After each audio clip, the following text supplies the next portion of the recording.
Hello, everyone. Welcome to another edition of the Mayor's Corner of the city of Douglas, Arizona, this great and wonderful community that I am so honored to represent as its mayor. I'd like to talk to you about a few subjects today as the city continues to receive great news on the future of Douglas.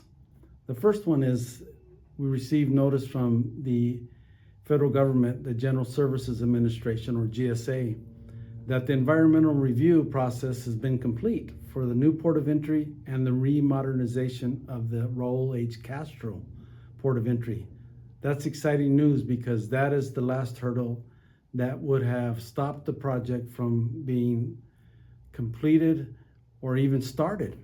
So the project can be started, and they're telling us that they anticipate that construction will begin as early as March of next year. So that's big news for the city and for our community.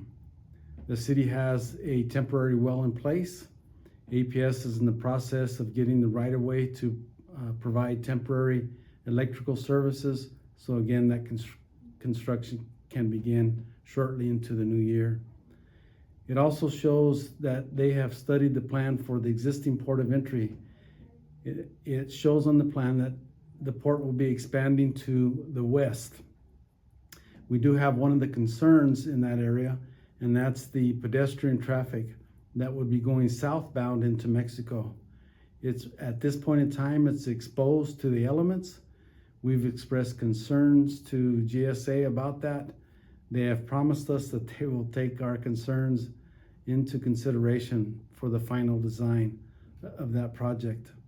That project will happen simultaneously as the commercial port of entry out west, but it'll start a few months after the commercial port of entry. So exciting news for Douglas and surrounding areas. Another issue that we were fortunate enough to receive positive news is the connector road that will connect the commercial port of entry out to Highway 80, which we refer to as James Ranch Road. ADOT has funded what's called the design concept review, and that takes a look at what may be the three best solutions for building a connector road up to Highway 80. It is a $1.5 million study. They have three concepts there that they're looking at. They'll be finishing up their environmental, and they'll be having a public hearing here shortly in the fall, we hope, and that will wrap up by the first of the year.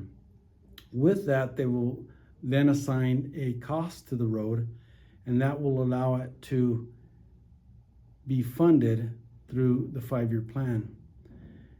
Right now, it appears on the 5-year plan as illustrative project, which means that when funding becomes available, we will be able to, we want this on the 5-year plan.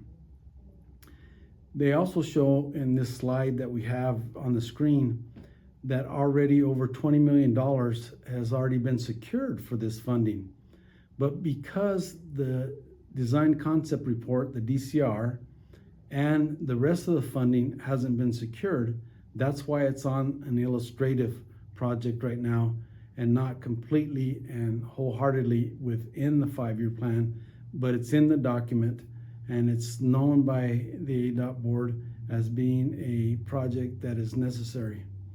On this other slide that you're now seeing is showing that where it would fall on the initial part of the construction. It's showing here in 2027 that they would do that. They recently awarded us, meaning ADOT board, what's called a SMART grant of $4.5 million that will pay for the engineering and design of the road once the preferred route is determined by ADOT. So all that is very positive. I guess technically you could say it's not fully into the 5-year plan, but it's in the 5-year plan document.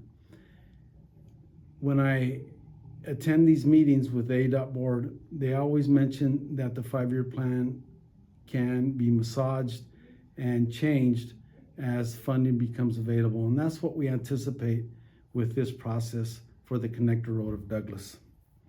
Now, one of the most exciting things that we received great news from the federal government recently is that we've been approved for what's called a RAISE grant for $23.5 million. That's unheard of. That's never been seen in our community before. I'd like to compliment our staff. It's taken much time and effort and sweat and tears to be able to pull together many people on our staff to be able to put this grant together. When we initially wanted to apply for this grant, we were told up front, don't be discouraged. It takes 5 to 7 years to get funded for one of these grants. This is year 2 that we applied for this grant. And I'm happy to say that we were funded. You can go take a look exactly which streets this will be used on if you go to our website for the city. Now we want to talk a little bit about our swimming pool. It's been a long time coming. Our outdoor 8th Street Park, Veterans Memorial Park swimming pool. If everything goes as planned, we plan a wonderful grand opening this July 4th. After the parade, we'll gather over there by the pool, do a little ribbon cutting, have some free hot dogs and sodas, etc. And we'll have free swimming and we'll enjoy the pool out there. I'd like to compliment staff also on pushing that through. We've run into some snags along the way, but they've been able to push through and get things done and have that happen. Another thing I'd love to talk about is, the council has approved the first reading regarding tiny homes. That's a concept that's new to Douglas, but we feel that it can be very beneficial to our community, but we also want to make sure that it happens the right way. And so that's an exciting process. We want to make sure that it doesn't affect property values, but it also has an option for younger couples, single adults, older retirees that want a smaller footprint as a home can have that option.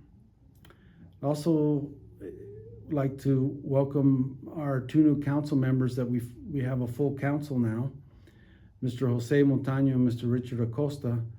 We're grateful to have them on our council, and now we're at full strength and going forward in accomplishing the things that you have asked us to do as a community. And last but not least, I want to wish you a very safe and memorable Independence Day this year.